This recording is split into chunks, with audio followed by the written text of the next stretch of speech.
بسم الله الرحمن الرحیم. السلام علیکم و رحمت الله و برکاته. با برنامه فن آموزش دینی از رادیو تلویزیون تعلیمی و تربیتی ملی خوش آمدید. ما در برنامه فن آموزش دینی همواره می کوشیم تا صنف‌های حضوری دارالعلوم ها و همچنان مدارس را به تصویر بکشیم تا مخاطبین ما بخصوص مدرسین از شیوه درسی ما مستفید شوند. پس بیایید ببینیم که مولوی عبدالله خوشحال استاد دارالعلوم عربی کابل در مضمون تفسیر شریف صنف 11 هم که موضوع آن سوره اعراف است چگونه تدریس می نمایند تا شاگردان در وقت کم به هدف موضوع برسند. السلام علیکم و رحمت الله و برکاته. ګرانو شاګردانو تاسو خاص له خیره سره او شپه ورځ په خیر تېره شو او د درسونو مطالعه کړې انشاءالله د خیره سره او ټول انشاءالله روغ او صحتمند دي. څوک خو مریض نشته انشاءالله. ښه ډېره ښه الله رب العزت هم داسې روغ لاره او الله د دین او د علم شوق نور هم زیات کړه د خیره سره. نو زموږ او ستاسې درس پرون په کوم آیتونو کې و د سورت اعراف؟ یو دیرشم آیات د سورت اعراف زوړ درس و زموږ او ستاسې. ښه زه به دا ولیکم. نو صنف 11 جیم او مضمون خو تفسیر شریف او موضوع سورت اعراف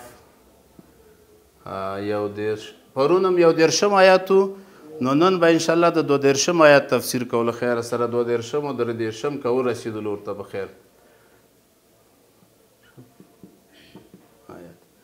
او موضوع د الله پاک نعمتونه دا هغه خلاصه د موضوع د آیات ده چې د الله رب العزت د نعمتونو په هکله باندې دا آیت دی. او ما خو پیژنې انشاءالله د خیره سره خو بیا به هم دا نوم ولیکم ځکه قانون داسې دی چې نومونه باید ولیکل شي. ښه ډېره ښه. ګرانو شاګردانو او طالب العلمانو نو د زوړ آیت کریمه ترجمه به څوک وکړي له خیره سره تاسو کې او د زوړ آیت متعلق ترجمه چې کوم یو وه څوک یې کوي له خیره سره؟ ښه ماشاءالله ماشاءالله ټولو ته یاد دی له خیره سره. د حبیب الله تو وایه دا آیت. اعوذ بالله من الشیطان الرجیم بسم الله الرحمن الرحیم. یا بنی آدم ای زمانو دی بنی آدم علیه السلام له دې څخه مراد مصاب اولاده دی بنی آدم علیه السلام ده. خذوا واخلي زینتکم خپل لباس عند کل مسجد په وخت هر عبادت کې وکلو او تاسې وخورئ واشربوا او تاسې وچښئ ولا تسرفوا او تاسې اسراف مه کوئ انه بېشکه یقینا د الله تعالی سته لا یحب المسرفین محبت و مینه نه کوي له اسراف کوونکو سره. نو زه به تاسو نه یو پوښتنه وکړم چې د زینت نه مراد دلته څه شی دی؟ څوک به ووایي؟ محبت الله ته جواب راکړي. ووایه ته ووایه. مهندي صاحب دا پرونی درس کې زینت کوم څخه مراد معنا لباس ده. شابسې آفرین آفرین. او یو بله پوښتنه من په زور درس کې وکړم هغه دا چې د لغاتو نګانه چې عند کل مسجد نه مراد څه شی دی؟ لغوي معنا خو دا چې په نزد هر مسجد کې آیا ترېنه مسجد مراد دی یا څه بل څه مراد دی؟ څوک به جواب راکړي له خیره سره؟ ښه ته ووایه اسماعیل خانه ته ووایه. د عند کل مسجد نه مراد لمونځ او طواف ده. شاباس آفرین. ځکه چې د آیت د همدې په هکله نازل شوی دی. طواف په هکله اصل کې نازل شوی. بیا په مونځ کې هم ستر د عورت فرض دی نو دې وجې نه مراد د عند کل مسجد نه د مونځ او طواف دی. شاباس آفرین. ښه یو پوښتنه بله هم په زوړ درس کې درنه وکړم هغه دا چې اعراب د نګانه دا یا بني آدمه پرون بیرته ویلي مو نو یا بني آدمه خذو زینتکم نو یا بني وایي ولې یا بنو آدمه نه وایي؟ ته ووایه. بسم الله الرحمن الرحیم. دا د دې وجې یا بني ویله چې دا منادا مضاف ده. منادا چې مضاف سي د هغه اعراب منصوبه راځي. دا اصل کې دا صيغه جمع د بنین ده نو د اضافت وخت کې قانون حذف سو او د دې اعراب چې دی په یا مکال مخصوص سره راځي. شاباس آفرین خیر وسي جزاک الله. دغه جواب دی چې یا بني آدم دا بني مضاف دی آدم ته دا په اصل کې بني نه و او حالت نسبی دی نو نون حذف شوی دی په اضافت سره نو د بنین اضافت چې کله هغه ته وشو آدم ته نو هغه نون ترې نه حذف شو او حالت نسبي ده. خیر وس جزاک الله. نو نن به اوس به نوی درس شروع کړو له خیره سره.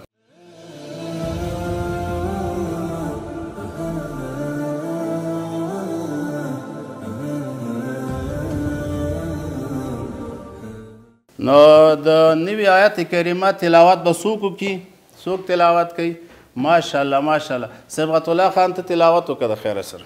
أعوذ بالله من الشيطان الرجيم بسم الله الرحمن الرحيم قل من حرم زينة الله التي أخرج لعباده والطيبات من الرزق قل هي للذين آمنوا في الحياة الدنيا خالصة يوم القيامة كذلك نفصل الآيات لقوم يعلمون قل إنما حرم ربي الفواحش ما ظهر منها وما بطن والإثم والبغي بغير الحق وأن تشركوا بالله ما لم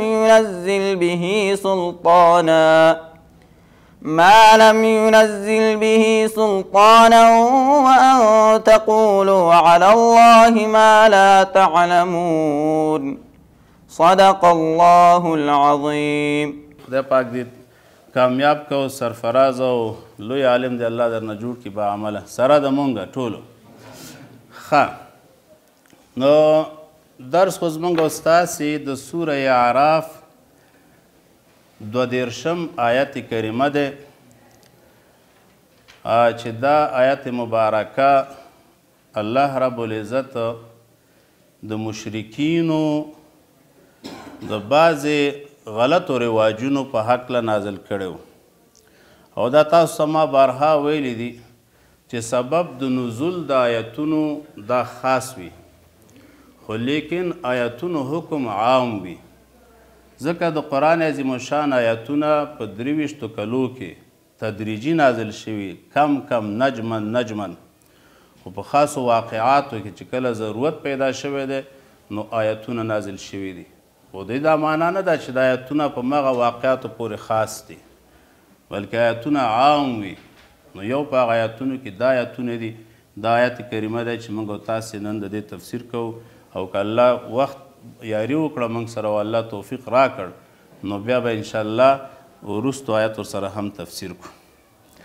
ښه تاسو ته معلومه ده په صورت اعراف کې په اول کې الله رب العزت واقع د آدم علیه السلام څو آیتونه مخکې واقع د آدم علیه السلام ذکر کړی وه او بیا د شیطان او د ابلیس لعین هغه فریب چې قرآن کریم کې دلته الله موږ تاسو ته فرمایلي فوسوس لهما الشیطان او بیا هغه قسمونه یوازې وسوسه نه وه وقاسمهما انی لکما لمن الناصحین چې قسم یې ورته وکړ زه ستاسو خیرخوا یم. خو بالاخره آدم علیه السلام او زموږ ستاسې مور بیبي یعنی بیبي حوا چې اوله مور وه د انسانانو نو هغې نه هغه اشتباه وشوه خطا وشوه. قرآن وایي فنسیه ولم نجد له عزمه. دا ما تاسو ته ویلي وو که نه دې ته ګناه نه ویل کېږي ځکه چې الله رب العزت وایي چې آدم علیه السلام هغه خبره هیره کړې وه او د آیتونو د مضمون نه معلومېدله تاسو ته مې ویلي وو چې الله ورته خطاب ندا وکړ چې الم انهکما عن تلکما الشجرة واقل لکما ان الشیطان لکما عدو مبین. نو یعنی مطلب دا چې د آدم علیه السلام نه خبره هیره شوې وه او قرآن خپل هم وایي فنسیه آدم علیه السلام خبره هیره کړې وه. خو به هر تقدیر بیا هغه واقعې نه پس موږ تاسې وویل 3 خطابه بني ادمو ته وشو. څو خطابه وشو؟ په دې کې یو خطاب دا و چې دا شیطان تاسو ته فریب درنه کړي یا بني آدم لا یفتننکم الشیطان کما اخرج ابویکم من الجنه. یعنی څنګه چې دا شیطان سبب د دې جوړ شو چې ستاسو پلار و مور هغه والدین د جنت نه راوباسله داسې نه شي چې تاسو ګمراه کړي او جهنم ته ځان سره بونځي ځکه دا د شیطان هغه اصلي هدف و مقصد دا دی چې موږ تاسو ځان سره جهنم ته ویسي سوره فاطر کې چې الله وایي تاسو ټول ته الحمدلله غایت معلوم دی که نه چې الله وایي چې ان الشیطان لکم عدو فاتخذوه عدوا انما يدعو حزبه ليكونوا من اصحاب السعير من اصحاب السعير شیطان زموږ دشمن دی او شیطان دا غواړي چې موږ ځان سره جهنم ته بوځي بیا دا شیطان په خلکو باندې ډېر څیزونه حرام کړي خصوصا مشرکین چې هغوی سره د وحی رهنمایي نه وه ډېرې ګمراه کړي وو ګورئ دا یاد ساتئ تاسو ته ما بارها ویلي بیا به هم درته تکرار کړم چې د انسان کې دوه بخشه دي عمده یو روح دی او بل بدن دی جسم دی دا مې درته ویلي دغه روح د بره نه راغلی او جسم په دنیا کې پیدا شوی جسم د دنیا نه آدم علیه السلام د خاورې نه جوړو او موږ تاسې د نطفې نه پیدا یو نطفه د کوم ځای نه جوړېږي د ځمکې نه جوړېږي خو والدین و خوراکونه کوي هغه نطفه پیدا شي په پلار او مور کې بیا هغه نه انسان پیدا و او اولادونه پیدا شي او هغه اولادونه موږ تاسې هستو دا سلسله الله روانه کړي نو یاد ساتئ د روح حقیقت هغه الله ته معلوم دی او روح د بره نه راغلی د ټولو انسانانو ارواح د بره نه راځي لکه هغه حدیث کې چې راغلی تاسو ته معلوم دی هغه حدیث چې نبی علیه الصلاة وسلام وایي چې مور په ګېډه کې ماشوم چې کله 4 میاشتې پوره شي 4 میاشتې او 10 ورځې هغه وخت خپل پوره کړي نو بیا په دغه وخت کې روح ورته راشي ملایک راشي او نفخه کوي او 4 څیزونه ورته معلوموي نو روح هغه وخت کې اچول کېږي په بدن کې نو روح د بله دی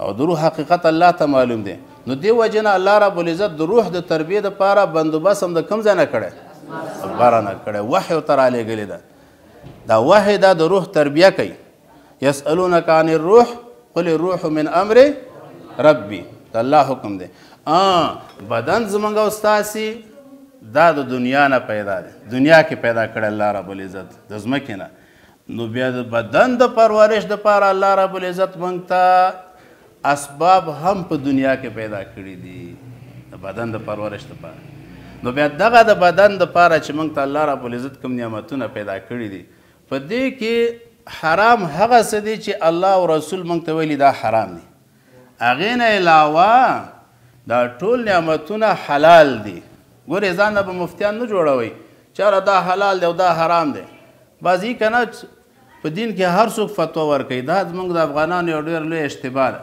هر څوک مفتی اما که یو د هغه نه پوښتنه وکړي یو څوک چې معمولي او کار کوي چې ویل دا مسله څنګه نه فورا به ته جواب درکړي صحیح که غلط یو شی وایي خو ګورې تاسو به ډېر احتیاط کوئ دا فتوا ورکول دا د الله رب العزت د طرف نه یو نمایندګي کول دي چې دې کې د الله حکم او د الله او د رسول حکم دا دی نو فتوا کې به ډېر احتیاط کوي د ځان نه به یو شي ته حرام نه وایي چې پارس باندې دا حرام دی او دا حلال دی نه تحریم او تحلیل د الله رب العزت کار دی نو دې آیات کریمه کې چې دا نن موږ تاسې وایو الله رب العزت همدغه خبره ذکر کړې نو دا کوم نعمتونه چې الله پیدا کړي دي دا ټول حلال دي مګر هغه نعمتونه حرام دي چې کوم الله رب العزت موږ باندې حرام کړي او د رسول الله علیه الصلاة وسلام په واسطه باندې نو ګورئ د آیات ترجمه کې انشاءالله د دې په لابلا کې دا ترجمه کې به انشاءالله دا مسایل راشي ترجمه او تفسیر کې اعوذ بالله من الشیطان الرجیم بسم الله الرحمن الرحیم قل نو ګورئ دا خو تاسو ته یاد ده چې قل د څه شي صیغه ده آفرین د امر صیغه ده قل ووایه ای پیغمبره خطاب چاته دی آفرین رسول الله علیه السلام ته خطاب دی ووایه ای پیغمبره من حرم چا حرام کړي دي زینت الله التي اخرج لعباده هغه زینت د الله یعنی زینت د الله څه معنا زینت نسبت الله ته شوی دی یعنی مطلب هغه زینت چې الله رب العزت خالق دی او الله پیدا کړی زینت خپله ښایسته وایي تاسو ته معلومه ده خو دلته مراد لباس دی تفسیر جلالین کې لیکلي مراد دی نه لباس دی نو لباس الله نه دی حرام کړی او بیا تفسیر درته کوم اوس لفظي ترجمه به په اول کې وکړو انشاءالله اخرج لعباده هغه چې الله بیرون را وباسلې دپاره د خپلو بندګانو. نو اخراج په معنا د را وباسلو، لیکن دلته مراد څه دی؟ پیدا کول، خلق دی چې الله پیدا کړي دي. آفرین، الله پیدا کړي دي. او د اخراج نسبت ورته ولې کړی؟ یو باریکه نکته ده دلته. دا لباس جوړیږي د پنبې نه او یا د هغه ورېښمو نه. هغه د څه شي نه پیدا کېږي؟ هغه چینجي د ورېښمو او بل دغه پنبه د ځمکې نه. نو په دې کې اخراج ته اشاره ده. نو الله راوباسلي پیدا کړي دي، یعنې په راوباسلي چې هغه اصلي سبب یې ورته د ځمکې نه راوباسلي. اخرج لعباده، د خپلو بندګانو ته. عباد عام دی ګورې ښه، چې هغه مسلمانان دي که کفار دي، دنیا کې ټولو ته الله ورکوي. لعباده او والطیبات من الرزق، او هغه چا راوباسلي، چا پیدا کړي. الطیبات من الرزق، پاکیزه څیزونه د رزق نه. د من الرزق دا حال دی. والطیبات یو پاک څیزونه په داسې حال کې چې هغه کائن دي د څه شي نه؟ د رزق، یعنی رزق دی. رزق دا هر څه چې په دنیا کې دي د الله موږ ته رزق پیدا کړی. ځکه الله وعده کړی چې تاسو ته رزق در کوم. یعنی الله رزاق ذات دی. الله څه دی؟ رزاق دی. وما خلقت الجن والانس الا ليعبدون ما اريد منهم من رزق وما اريد ان يطعمون. الله رزق، ان الله هو الرزاق ذو القوة المتين. نو من الرزق. قل، بیا ترجمه کې وایي قل اوایا پیغمبره. نو قل اوایا هیا چې دغه کوم څیزونه مخکې ذکر شو دا مذکور، دا زینت او طیبات من الرزق، للذین آمنو د پاره د هغه خلکو دي چې ایمان یې راوړی، د مؤمنانو دپاره. فی الحیات الدنیا، په ژوند د دنیا کې. او خالصتا یوم القیامه، خالص بیا د مؤمنانو دپاره دی په ورځ د قیامت کې. دلته یو مسله شته درته وایم. او کذالک نفصل الآیات لقوم یعلمون. دقه رنګې الله وایي همداسې نفصل الآیات، مونږ په تفصیل سره بیانو آیاتونه. لقوم یعلمون، دغه قوم دپاره چې پوهیږي. نو دلته فاصله د آیات داسې شو چې کذالک نفصل الآیات لقوم یعلمون. نو هغه قوم ته چې پوهیږي، یعنی علم لري، فهم لري، یو څه ناست د الله په قدرت په نښو نښانو باندې سر خلاص، نو هغوی د دې آیاتونو نه ښه پند اخیستلی شي. همداسې ده که نه؟ او ګوره یاد ساتئ د الله آیاتونه به هله پند اخلي چې ښه په توجه سره یې واوري او زړه دې ورته حاضر په مجلس کې کله چې تلاوت کوي نو په توجه سره یې واوري، په توجه سره پکې فکر وکړي، نو بیا په مسلمان باندې په هر انسان باندې تاثیر کوي. یا یاد ساتئ که یو کافر په صدق سره او په اخلاص سره د قرآن تلاوت وکړي نو الله به ورته هدایت کوي او وی وایي مطالعه یې کړي. دا یاد ساتئ ښه. قرآن کریم کې دا کمال ده چې څوک هم په اخلاص سره راواخلي چې حق پکې پیدا کړي نو الله به ورته هدایت کوي. او عمر فاروق صاحب د قرآن کریم تلاوت واورېده چې مسلمان شو که نه. دارنګې اوس زمانه کې تو ګورې د اسلام د حقانیت زموږ او ستاسې د دې کلام مبارک حقانیت لویه نښه دا ده. تاسو یو نښه ووایم ښه، هغه دا چې د کافرانو نه څوک مسلمانېږي نو هغه به مسلمانېږي چې هغه د هغوی محققي. د کلیسا کې یو لوی سړی، مذهبي سړی یا یو دانشمند، د هغوی په اصطلاح کې په خپل علومو کې دانشمند دي، هغه چې کله د قرآن کریم مطالعه شروع کړي نو د قرآن حقانیت ورته معلوم شي، بیا ګوري چې مسلمان شي. د هغوی دا ټول مسلماني. او زمونږ او ستاسې چې څوک خدای ناخواسته مرتد کېږي او څوک مرتد کېږي، هغه داسې یو سړی چې هغه د دین نه بیخي خبر نه، هغه مرتد شي.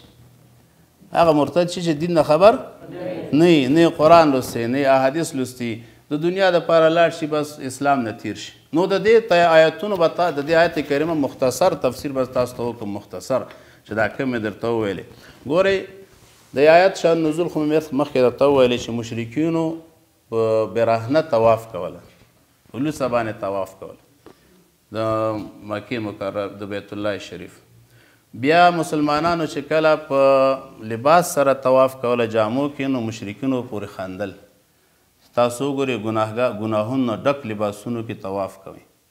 نو الله رب العزت دا آیت را نازل کړ چې نه، عبادت په وخت کې باید تاسو لباس اغوستی، دا زینت دی او ځان به مزین کړی او پټ کړی. دا آیت دې دپاره نازل شو. بیا بله خبره په دې جریان د آیتونو کې آیت کې دا خبره راغله چې الله رب العزت تاسو ته دا زینت لباس پیدا کړی او طیبات من الرزق. دا طیبات من الرزق نه مراد څه دي؟ ټول ماکولات، مشروبات څه چې څښل کیږي، خوراک او ملبوسات دا مراد دي، او نور نعمتونه د زینت چې په دې کې دلیل نه موجوده د حرمت. دا یاد ساتئ که ټول نعمتونه دي، که هغه تعلیم دی، که هغه نور کړه وړه دي چې د شریعت د طرف نه په دلیل قطعي سره حرام شوی نه وي، هغه حرام نه وي، هغه حلال وي. هغه څه شوي؟ حلال وي. ځکه حرام تعریف تاسو ته یاد دی چې ما ثبت بدلیل قطعي لا شبهة فیه. د دې نهي چې نهي ښایي خو فرض تعریف دی، او نهي د حرام دا ده چې نهي او منع د دې په دلیل قطعي سره ثابت وي او په هغې کې څه شبهه نه وي، نو هغه حرام وي. دې نه علاوه ټول دا نعمتونه د الله دا حلال دي چې په شریعت کې د هغې د حرمت څه حکم نه موجود شوی.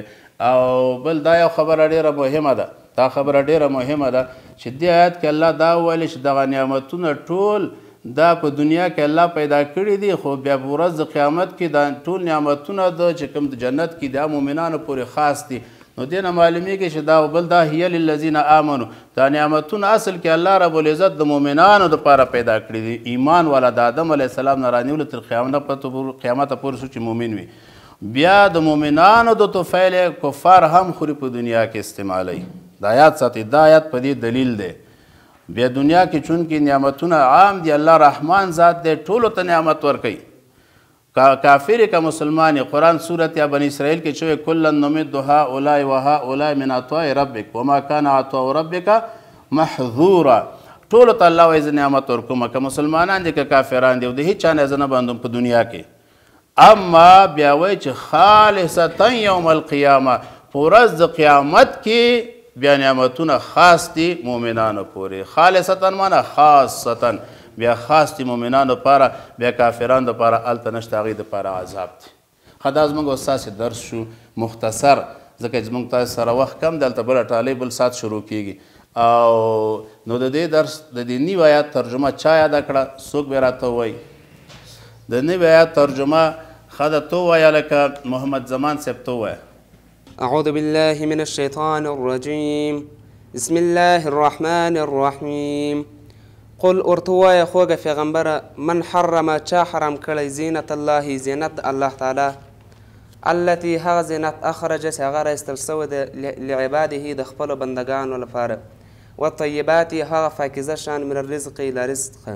قل ارتوا ای پیغمبر هي د مخکې شانس ذکر سول للذین د هغه کسانو لپاره آمنو چې هغه ایمان راوړی فی الحیات الدنیا پر ژوند د دنیا خالصتا یوم القیامت او خاص پر ورځ د قیامت.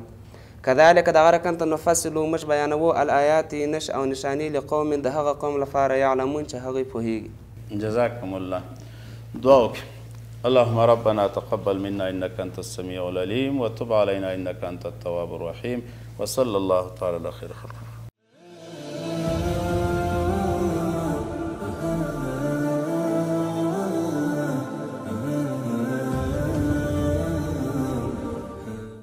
بسم الله الرحمن الرحیم.